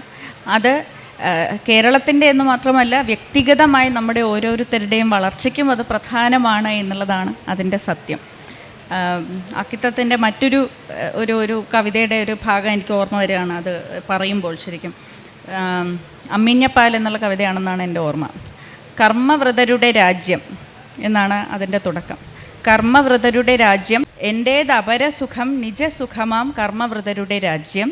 വളർന്നു ഞാനീ മണ്ണിൽ പുഞ്ചിരി പൊഴിയും ചുണ്ടുകളോടെ, വളർന്നു ഞാനീ മണ്ണിൽ പ്രതിജ്ഞ ചെയ്തിടുന്നു, പൈതൃക മഹിമ പുലർത്തും ഞാൻ പ്രതിജ്ഞ ചെയ്തിടുന്നു എന്നുള്ളതാണ് അതിൽ പറയുന്നത്.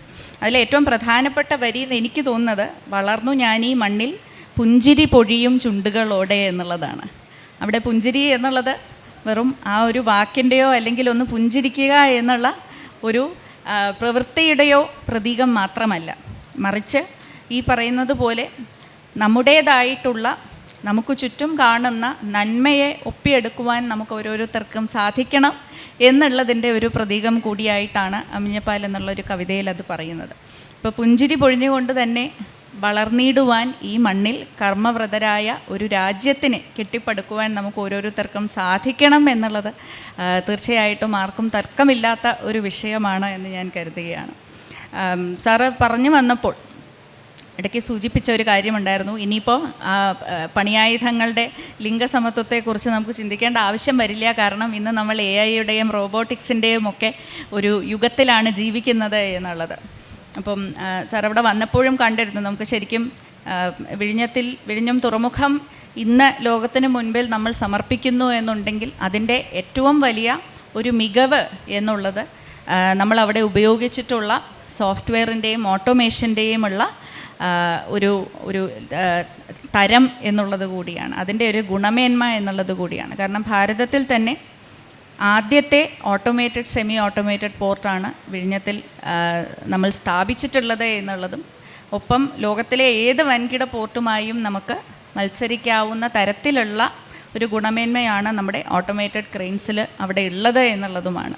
ഇപ്പോൾ സാധാരണ നമ്മൾ ക്രെയിനിൽ ജോലി ചെയ്യാന്ന് പറയുമ്പോൾ നമ്മുടെയൊക്കെ മുന്നിൽ വരുന്ന ഒരു ചിത്രം എന്ന് പറയുന്നത് വളരെ ഉയർന്ന 100 മീറ്റർ ഉയർന്ന ഒരു ക്രെയിനിൻ്റെ മുകളിൽ അത്രയധികം ഉയരത്തിൽ ഒരു മനുഷ്യൻ ഇങ്ങനെ കുനിഞ്ഞിരുന്ന് ജോലി ചെയ്യുന്ന ഒരു ചിത്രമായിരിക്കും നമുക്ക് വരിക. പക്ഷേ വിഴിഞ്ഞത്ത് വന്നാൽ നമുക്ക് ഒരു ക്രെയിനിലും ഒരു മനുഷ്യനെയും കാണാൻ സാധിക്കില്ല. അപ്പോൾ മനുഷ്യരുടെ ഒരു സുരക്ഷിതത്വം എന്നുള്ളതും തീർച്ചയായിട്ടും വളരെ മുൻകൂട്ടി കണ്ടുകൊണ്ട് എല്ലാം ഓട്ടോമാറ്റിക്കായിട്ട് നമ്മളൊരു ജോയ്സ്റ്റിക്ക് ഉപയോഗിച്ച് ഒരു വീഡിയോ ഗെയിം കളിക്കുന്നത് പോലെയാണ് അവിടുത്തെ ഞങ്ങളുടെ കൺട്രോൾ റൂമിലിരുന്ന് ഈ ക്രെയിനുകളെ പൊക്കുകയും താത്തുകയും ഇത്രയും ഭാരമുള്ള കണ്ടെയ്നറുകൾ നമ്മൾ പൊക്കിയെടുത്ത് അതിൻ്റെ സ്ലോട്ടിൽ കൊണ്ടുവെക്കുകയും തിരികെ എടുക്കുകയൊക്കെ ചെയ്യുന്നത്. അപ്പോൾ ഇതെല്ലാം വരുമ്പോൾ സാറ് സൂചിപ്പിച്ച പോലെ തന്നെ ലിംഗസമത്വം അവിടെ വളരെ സ്വാഭാവികമായി നടന്നുകൊണ്ടിരിക്കുകയാണ്. അപ്പോൾ അത്രയധികം സ്ത്രീകളെ നമുക്കവിടെ ഉൾക്കൊള്ളാനും ഈ ഓരോ പ്രവൃത്തിക്കും ഉൾക്കൊള്ളാനും സാധിക്കുന്നു എന്നുള്ളത് വളരെ പ്രധാനപ്പെട്ട ഒരു ഘടകം കൂടിയാണ്. ചലച്ചിത്രങ്ങൾ ഇതൊക്കെ പ്രതിഫലിക്കുന്നു എന്ന് പറയുമ്പോഴും എനിക്ക് ഓർമ്മ വന്നത് പണ്ടത്തെ ഒരു എനിക്ക് തോന്നുന്നു 19-ാം നൂറ്റാണ്ടിലെ ഒരു സിനിമയാണ്. ജീവൻ വെക്കുന്ന ഒരു മനപ്പാവ, പിനോക്കിയോ എന്നുള്ള ഒരു മരപ്പാവയുടെ ഒരു ചിത്രം പണ്ട് വളരെ പ്രശസ്തമായിരുന്നു. ഒരു പക്ഷേ ആദ്യമായി റോബോട്ടുകളുടെ ഒരു സ്വപ്നം കണ്ടു തുടങ്ങിയ ഒരു ചലച്ചിത്രം അതായിരുന്നു എന്ന് എനിക്ക് തോന്നുന്നു. 1987-ലോ 86-ലോ ഉള്ളൊരു ചിത്രമായിരുന്നു. അതിനു മുൻപ് അരിസ്റ്റോട്ടലിൻ്റെ കാലഘട്ടത്തിൽ പോലും അരിസ്റ്റോട്ടൽ വരെ എഴുതിയിട്ടുണ്ട്, മനുഷ്യൻ അനുയോജ്യമായിട്ടുള്ള രീതിയിൽ പണിയെടുക്കുവാൻ സാധിക്കുന്ന ഉപകരണങ്ങൾ വന്നാൽ പിന്നെ അടിമകളെ ആവശ്യം വരില്ല എന്നുള്ളത്. അന്നത്തെ കാലത്ത് അടിമത്വം നിലനിൽക്കുന്ന ഒരു കാലഘട്ടത്തിൽ എഴുതുന്ന ഒരു കാര്യമാണ്. അപ്പോൾ അങ്ങനെ സ്വപ്നങ്ങൾക്ക് ശരിക്കും ചിറകുകൾ വെച്ചുകൊണ്ട് മുന്നോട്ട് പോകാനുള്ള ഒരു മാർഗമാണ് യഥാർത്ഥത്തിൽ സാങ്കേതിക വിദ്യ എന്നുള്ളത്. അപ്പോൾ കേരളം അതേ കാലേ കൂട്ടി കണ്ടുകൊണ്ട് തന്നെ സാർ ഈ സൂചിപ്പിച്ച ഓരോ മേഖലയിലും നമ്മൾ നിർമ്മിത ബുദ്ധിയുടെ കാര്യത്തിലാണെങ്കിലും റോബോട്ടിക്സിൻ്റെ കാര്യത്തിലാണെങ്കിലുമൊക്കെ മറ്റ് താരതമ്യം ചെയ്യാൻ പറ്റുന്ന മറ്റു മേഖലകളെയൊക്കെ അപേക്ഷിച്ച് നോക്കുമ്പോൾ നമ്മളൊരു 2 പടി മുന്നോട്ടാണിപ്പോൾ നിൽക്കുന്നത്. അപ്പോൾ ഇതെല്ലാം നമ്മൾ കൊണ്ടുവരുമ്പോഴും സർ ഒരു ചോദ്യം എന്നുള്ളത്, ഇത് സാധാരണ മനുഷ്യനെ എങ്ങനെയാണ് സേവിക്കാൻ പോകുന്നത്? 2, ഒരു പക്ഷേ ഇതെല്ലാം നഗര കേന്ദ്രീകൃതമായി നിൽക്കുമോ ഈ വ്യവസായങ്ങൾ എന്നുള്ള ഒരു സംശയം പലപ്പോഴും കേരളത്തിലെ സാധാരണക്കാരൻ്റെ മധ്യത്തിൽ വരാറുണ്ട്. കേരളത്തിൻ്റെ പ്രത്യേകത, കേരളം മൊത്തത്തിൽ നഗരമാണ്. ലോകത്തിലെ ഏറ്റവും വലിയ നഗരമാണ് കേരളം. കാരണം നഗരം ഗ്രാമ വ്യത്യാസം ഒന്നും ഇല്ല എന്ന് തന്നെ പറയാം. പിന്നെ ഇവിടെ പറഞ്ഞത് ശരിയാണ്, നാളെ ടെക്നോളജി ഏത് രൂപത്തിൽ, ഇപ്പോൾ അവർ സൂചിപ്പിച്ച ഭാഗങ്ങളൊക്കെ ഉണ്ടല്ലോ, പല മനുഷ്യർ ചെയ്യുന്ന കാര്യങ്ങൾ. ഞങ്ങൾ തന്നെ ഇപ്പോൾ ഒരു വലിയ നോർവീജിയൻ കമ്പനി പോയപ്പോൾ 4 പേരേ ഉള്ളൂ, ബാക്കിയെല്ലാം യന്ത്രങ്ങളാണ് കൈകാര്യം ചെയ്യുന്നത്. എങ്ങനെ ഭാവി വരുമെന്നിപ്പോൾ പറയാൻ പറ്റില്ല. യന്ത്രങ്ങൾ എല്ലാ ജോലിയും ചെയ്യുകയും നമ്മളിങ്ങനെ ചർച്ച നടത്തി ഭക്ഷണം കഴിച്ച് സിനിമ കണ്ട് കാറ്റേറ്റൊക്കെ മനുഷ്യർക്ക് സുഖമായി ജീവിക്കാൻ കഴിയുന്ന, എല്ലാ മനുഷ്യർക്കും ഒരേപോലെ ജീവിക്കാൻ കഴിയുന്ന ഒരു കാലത്തിലേക്ക് വരികയാണെങ്കിൽ വളരെ സന്തോഷകരമായിരിക്കും. മനുഷ്യർ ജോലിയൊന്നും ചെയ്യുന്നില്ല, യന്ത്രങ്ങൾ ജോലി ചെയ്യുന്നു. നമ്മൾ സിനിമ കാണുന്നു, ചർച്ചകളിൽ സംവാദങ്ങളിൽ പങ്കെടുക്കുന്നു, കാറ്റുകൊള്ളുന്നു, നടക്കാൻ പോകുന്നു, ഭക്ഷണം കഴിക്കുന്നു. നമുക്ക് കിട്ടുന്നെങ്കിൽ കുഴപ്പമില്ല. അതല്ല, യന്ത്രങ്ങളെ നിയന്ത്രിക്കുന്ന ഒരു മൈക്രോസ്കോപ്പിക് മൈനോറിറ്റി മുഴുവൻ കൈയടക്കുകയും ബാക്കി എല്ലാ ആളുകളും ദരിദ്രരായി മാറുകയുമാണ് ചെയ്യുന്നതെങ്കിൽ അത് വല്ലാത്ത പ്രശ്നത്തിലേക്ക് വരും. യന്ത്രങ്ങൾ മാത്രം ഉണ്ടാക്കിയാൽ മനുഷ്യൻ പിന്നെ എങ്ങനെ വാങ്ങിക്കും സാധനങ്ങൾ? വാങ്ങിക്കാൻ പണം വേണമല്ലോ. അപ്പോൾ പുതിയ പുതിയ വൈരുദ്ധ്യങ്ങൾ വരും. ഇത് പുതിയ ദാർശനിക പ്രശ്നങ്ങൾ ഉന്നയിക്കാൻ സാധ്യതകളുണ്ട്. ഇപ്പോഴത്തെ പ്രശ്നം, നമ്മുടെ സമയം കഴിയാറായിട്ട് അധികം ഞാൻ പോകുന്നില്ല. ഇപ്പോൾ നിങ്ങൾ ChatGPT ചോദിച്ചാൽ മതി, നിങ്ങൾ എന്നെക്കുറിച്ച് എന്താണ് ചിന്തിക്കുന്നത്? അപ്പോൾ ChatGPT നിങ്ങൾക്ക് പറഞ്ഞുതരും നിങ്ങൾ ആരാണ് എന്നുള്ളത് പറഞ്ഞു തരും.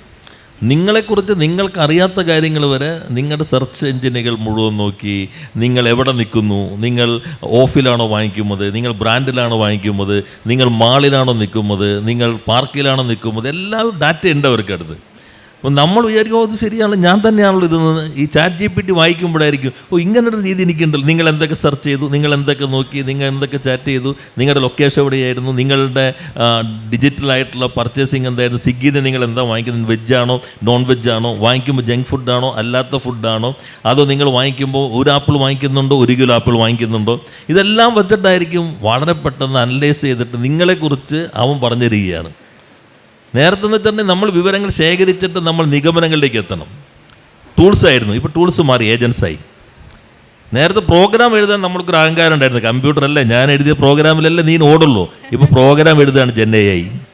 അവൻ തന്നെ പ്രോഗ്രാം എഴുതാൻ തുടങ്ങി, നമ്മുടെ ആവശ്യമില്ല പ്രോഗ്രാം എഴുതാനായിട്ട്. റോബോട്ട് ഇപ്പോൾ റോബോട്ടിനെ ഉണ്ടാക്കാൻ തുടങ്ങി. നേരത്തെ നമുക്കൊരു അഹങ്കാരമായിരുന്നു, ഞങ്ങൾ ഉണ്ടാക്കിയാലേ നീ പ്രവർത്തിക്കുള്ളൂ. അപ്പോൾ അങ്ങനെ സാങ്കേതികവിദ്യയുടെ വലിയ മാറ്റം, പുതിയ വെല്ലുവിളികൾ എല്ലാ മേഖലയിലും ഉയർത്തുന്നുണ്ട്. കേരളത്തിൻ്റെ ഒരു കാര്യം കൂടി ഞാൻ പറഞ്ഞാൽ അവസാനിപ്പിക്കാം. നമുക്കിപ്പോൾ ഇപ്പോൾ കേരളത്തിലെ ആദ്യത്തെ വ്യവസായ പ്രദർശനം 1905 കൊല്ലത്ത് വ്യവസായത്തിനുണ്ടെന്ന് പറയാണ്. കൊല്ലത്ത് ശ്രീനാരായണ ഗുരു നമ്മുടെ SNDPയുടെ 2ാമത്തെ സമ്മേളനത്തിൽ കൊല്ലത്താണ് കേരളത്തിൽ അന്ന് വ്യവസായ പ്രദർശനം നടന്നു. പിന്നെ കണ്ണൂർ SNDP സമ്മേളനത്തിൽ വ്യവസായ പ്രദർശനം നടന്നു. അപ്പുറത്ത് ചെറായിലാണ് ശ്രീനാരായണ ഗുരുവിൻ്റെ സുപ്രസിദ്ധമായ പ്രസംഗം, ഇനി നമുക്ക് വേണ്ടത് വ്യവസായങ്ങളാണ്. അപ്പോൾ നിങ്ങളെല്ലാവരും ആ പ്രസംഗത്തിൻ്റെ ഭാഗം ഹൃദയത്തിലേറ്റുക, എല്ലാവരും സംരംഭകരായി മാറുക. ആ സന്ദേശം മുന്നോട്ട് പോകാൻ ഈ സംവാദവും സഹായകരമായിരിക്കുന്നു പ്രതീക്ഷിക്കുന്നു. നന്ദി. സർ, അത് സൂചിപ്പിച്ചപ്പോൾ ഒരു കാര്യം കൂടി എനിക്ക് ഓർമ്മ വന്നു. ഈ ഇടയ്ക്ക് നമ്മുടെ സമൂഹ മാധ്യമങ്ങളിലൊക്കെ കണ്ട ഒരു വൈറൽ വീഡിയോ ആയിരുന്നു AI കുറിച്ച് പറഞ്ഞപ്പോൾ, ചാറ്റ് GPT കുറിച്ച് പറഞ്ഞപ്പോൾ. അപ്പോൾ ഒരു വിദേശ വനിത കുറിച്ച് ഒരു വീഡിയോ ആയിരുന്നു. ഈ ചാറ്റ് GPTയും AIയും എല്ലാം എനിക്ക് essay എഴുതി തരുന്നുണ്ട്, എനിക്ക് വേണ്ടി ചോദ്യങ്ങൾക്ക് ഉത്തരം തരുന്നുണ്ട്, എൻ്റെ തീസിസ് വരെ എഴുതി തരുന്നുണ്ട്.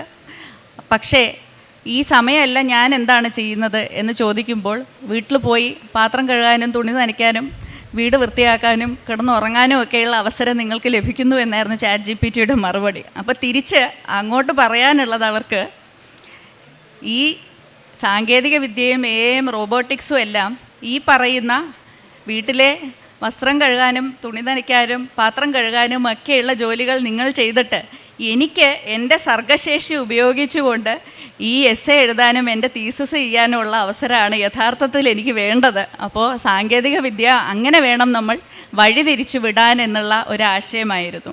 അത് ഞാനിവിടെ പറയുവാനുള്ള ഒരു കാരണം, കേരളം സാറും നേരത്തെ സൂചിപ്പിച്ചതുപോലെ നമുക്കുള്ള പരിമിതികൾക്കുള്ളിൽ നമ്മൾ നേരിടുന്ന പ്രതിസന്ധികൾക്കുള്ളിൽ നമുക്കിപ്പോൾ നമ്മുടെ ഇക്കോളജിക്കലി സെൻസിറ്റീവ് ഏരിയാസിൻ്റെ ഒരു ഡിക്ലറേഷൻ, ഒരു നോട്ടിഫിക്കേഷനും കൂടെ വന്നു കഴിഞ്ഞപ്പോൾ കേരളത്തിൻ്റെ ഭൂവിസ്തൃതിയുടെ 1/3 ഈ ഇക്കോളജിക്കലി സെൻസിറ്റീവ് ഏരിയാസിൽ വന്നു കഴിഞ്ഞു ഇപ്പോൾ. അപ്പോൾ അവിടെ നമുക്ക് തൊടാനാകില്ല എന്നുള്ളതാണ്. മറ്റൊരു ഭാഗം മൊത്തം നമ്മുടെ തീരദേശ പ്രദേശമാണ്. അവിടെ നമുക്ക് കോസ്റ്റൽ റെഗുലേറ്ററി സോൺ ഓൾറെഡി ഉണ്ട്. ഇതിൻ്റെയും ഉള്ളിലുള്ള ഇത്രയും മനുഷ്യരുടെ ഇടയിൽ ഇത്രയധികം ജനസാന്ദ്രത, ഇപ്പോൾ കണക്കുകൾ പ്രകാരം തന്നെ 865 നമ്മുടെ ജനസാന്ദ്രത. ഇത്രയും ജനസാന്ദ്രതയ്ക്കിടയിലാണ് ഇത്രയധികം വ്യവസായങ്ങളുടെയും സംരംഭങ്ങളുടെയും കാര്യം നമ്മൾ പറയുന്നത്. അപ്പം നമ്മുടെ പരിമിതികൾക്കുള്ളിൽ നിന്നുകൊണ്ട് നമ്മുടെ സാധ്യതകൾ ഏറ്റവും കാര്യക്ഷമതയോടുകൂടി നമ്മൾ വിനിയോഗിക്കണം എന്നുണ്ടെങ്കിൽ അടുത്ത കേരള മോഡൽ വികസനം എന്നുള്ളത്, ഇവിടെ എത്രയധികം സാഹിത്യകാരന്മാരും കലാകാരികളാണോ കലാകാരനാണോ പറയേണ്ടതെന്ന് എനിക്കറിയില്ല, പക്ഷെ അതിനും ഒരു വാക്കൊന്ന് നമുക്ക് കണ്ടുപിടിക്കണം. ഇത്രയും കലാകാരുമൊക്കെ ഉള്ള ഒരു സ്ഥലത്ത് എൻ്റെ ഒരു അഭ്യർത്ഥന എന്നുള്ളത് നമ്മുടെ സർഗാത്മിക വ്യവസായം എന്നുള്ളത്, ക്രിയേറ്റീവ് ഇൻഡസ്ട്രി എന്നുള്ളതാണ് കേരളത്തിൻ്റെ അടുത്ത നമ്മുടെ ഏറ്റവും വലിയ പ്രതീക്ഷ എന്നുള്ളത്. നമ്മളിപ്പോൾ നമ്മുടെ സർഗശേഷിയുള്ള വ്യക്തികളും കലാകാരെയും എല്ലാം ഒരു പരിപാടി അവതരിപ്പിക്കുക എന്നുള്ളതിലുപരിയായി അതിൻ്റെ പിന്നിലുള്ള ഒരു അധ്വാനമായാലും അതിൻ്റെ പിന്നിലുള്ള വ്യവസായമാണെങ്കിലും അതിനെ പൂർണ്ണമായി നമ്മൾ ഉപയോഗിക്കുന്നില്ല എന്നുള്ളതാണ് എനിക്ക് പറയുവാനുള്ളത്. അപ്പോൾ അടുത്ത നമ്മുടെ ഹോസ്പിറ്റാലിറ്റി ഇൻഡസ്ട്രി പോലെ, നമ്മുടെ ടൂറിസം പോലെ, സർവീസ് സെക്ടർ പോലെ അടുത്ത നമ്മുടെ ഒരു ക്രിയേറ്റീവ് ഇൻഡസ്ട്രി എന്നുള്ള ഒരു സെക്ടറിലേക്കും കൂടി നമ്മൾ കടക്കണം എന്നുള്ള ഒരു അപേക്ഷയാണ് എനിക്കിവിടെ നമ്മുടെ എല്ലാവരുടെയും മുന്നിൽ വെക്കാനുള്ളത്. സർ, സ്ത്രീകൾക്ക് വേണ്ടിയിട്ട് നടത്തുന്ന പ്രവർത്തനങ്ങളൊന്നും സ്ത്രീകളിലേക്ക് എത്തിച്ചേരുന്നില്ല എന്ന് വ്യവസായ വകുപ്പ് മന്ത്രി പറയുകയുണ്ടായി. അതിന് ആ കാര്യത്തിൽ എനിക്കുള്ളൊരു കാര്യം എന്ന് വെച്ചാൽ, ഈ സർക്കാരിൻ്റെ പ്രസിദ്ധീകരണങ്ങളിലും പത്രങ്ങളിലും വരുന്നത് ഒഴികെ മറ്റേതെങ്കിലും തരത്തിൽ സ്ത്രീകളിലേക്ക് എത്തിക്കാനുമുള്ള മാർഗം കൂടി സർക്കാർ നടപ്പിലാക്കണമെന്നുള്ളതാണ്. എൻ്റെ പേര് ബേബി മാധവൻ, ഞാൻ അങ്ങനെയല്ലായിട്ടും പറഞ്ഞു, സ്ത്രീകളുടെ പൊതുവേ അത്തരം കാര്യങ്ങൾ എത്തുന്നില്ല എന്നുള്ളതാണ്. പിന്നെ ഇവിടെ ഇപ്പോൾ പറഞ്ഞ പോലെ ഒരു ചെറിയ കാര്യം കൂടി ഞാൻ പറഞ്ഞാൽ ഇതിൻ്റെ കൂടെ ആഡ് ചെയ്യാം. നമ്മളിത് പോസിറ്റീവായി പറയുമ്പോൾ ചിലർ പറയില്ല കേരളത്തിൽ നിന്ന് എന്തുള്ളത്, നമ്മൾ പറഞ്ഞ് കേരളത്തിൽ എപ്പോഴും പ്രസംഗിക്കുമ്പോൾ എല്ലാവരും പറയും കൊച്ചു കേരളം. ശരിക്കും കേരളം ഭൂമിശാസ്ത്രത്തിലും ജനസംഖ്യയിലും മാത്രമാണ് കൊച്ചായിട്ടുള്ളൂ. ബാക്കി എല്ലാത്തിലും നമ്മൾ വലിയ കേരളമാണ്. വിദ്യാഭ്യാസം നോക്കൂ, നമ്മൾ വലിയ കേരളമാണ്. കേരളത്തിലെങ്ങാനും ജനിച്ചാൽ 8 കൊല്ലെങ്കിലും നിങ്ങൾക്ക് കൂടുതൽ ജീവിക്കാം. ലൈഫ് എക്സ്പെക്റ്റൻസി കേരളമാണ്, ആരോഗ്യം കേരളമാണ്. ഏത് നോക്കിക്കഴിഞ്ഞാൽ കേരളം ഇപ്പോൾ 5 സ്റ്റാർ ഹോട്ടലിൽ നോക്കിയെങ്കിൽ ഇപ്പോൾ ഫോർട്ട് കൊച്ചി ടൂറിസം പ്ലേസ് ആയിട്ട് ഞാൻ പറയുകയാണ്, നമ്മളാകെ 1.16% സ്ഥലമുള്ളൂ. ഇന്ത്യയിലെ ഏറ്റവും കൂടുതൽ 5 സ്റ്റാർ ഹോട്ടലുകളുള്ള സ്റ്റേറ്റ് കേരളമാണ്. ഫിനാൻഷ്യൽ ക്യാപിറ്റൽ മഹാരാഷ്ട്ര 2ാം സ്ഥാനത്താണ്. കേരളത്തിൽ ഇപ്പോൾ 51 5 സ്റ്റാർ ഹോട്ടലുണ്ട്, മഹാരാഷ്ട്രയിൽ 35 ഉള്ളൂ. അപ്പോൾ ഏതെടുത്താലും നമ്മൾ വലുതാണ്. ഇപ്പം നമ്മുടെ GDP ചിലവർ നിങ്ങൾ GDP തമിഴ്നാട് നോക്കി 8% ഇന്ത്യക്ക് കൊടുക്കുന്നു, ബാക്കിയുള്ളവർ 9 കൊടുക്കുന്നു, നിങ്ങൾ 4 നമ്മൾ ഈ 1.16% സ്ഥലത്തു നിന്നും 2.8% ജനങ്ങൾ ഇപ്പോൾ ഇവിടെ ദിവ്യാസയിൽ പറഞ്ഞ എല്ലാ അവിടുത്തെ CRS ഇപ്പുറത്ത് വെറ്റ്ലാൻഡ് വന്യമൃഗങ്ങളാണ്, ഇനിയും സ്ഥലം വേണമെന്ന് പറഞ്ഞ് വരുന്നു, ഫോറസ്റ്റ് ഏരിയ കൂടുതൽ, ഇങ്ങനെയൊക്കെയുള്ള സ്ഥലത്തു നിന്നാണ് നമ്മൾ 4% ഇന്ത്യൻ GDPക്ക് സംഭാവന ചെയ്യുന്നത്. ഇന്ത്യയിലെ മെഡിക്കൽ ഡിവൈസ് ഇൻഡസ്ട്രിയുടെ മൊത്തം ടേൺ ഓവറിൻ്റെ 24% സംഭാവന ചെയ്യുന്നത് കേരളമാണ്. ആ കേരളം കൊച്ചു കേരളമാണ്. എങ്ങനെയാണ്? അപ്പോൾ നമ്മൾ വലിയ കേരളമാണ്. പ്രസംഗിച്ച് നമ്മളെല്ലാവരും ചേർന്ന് കേരളത്തെ കൊച്ചാക്കിക്കൊണ്ടിരിക്കുകയാണ്. അത് അവസാനിപ്പിച്ച് ഇത് നമ്മൾ വലിയ കേരളമാണ്. ഭൂമിശാസ്ത്രം നമ്മൾ വിചാരിച്ചാൽ എത്ര വലിച്ചു നീട്ടിയാലും നീളില്ല. ജനസംഖ്യ നമുക്ക് ഇത്രയേ ഉള്ളൂ. ഈ സ്ഥലത്ത് ഡെൻസിറ്റി കൂടുതലാണ്, പക്ഷേ 2.8%. ഇനി നമ്മൾ അതും അത്രയേ ഉള്ളൂ നമുക്ക്. അത് വെച്ചിട്ടാണ് നമ്മളിതെല്ലാം ചെയ്യുന്നത്. അതാണ് നമ്മൾ പ്രധാനമായിട്ട് അവതരിപ്പിക്കേണ്ടത്. നമ്മുടെ സമയം അവസാനിച്ചിരിക്കുന്നു അല്ലേ? Okay, thank you.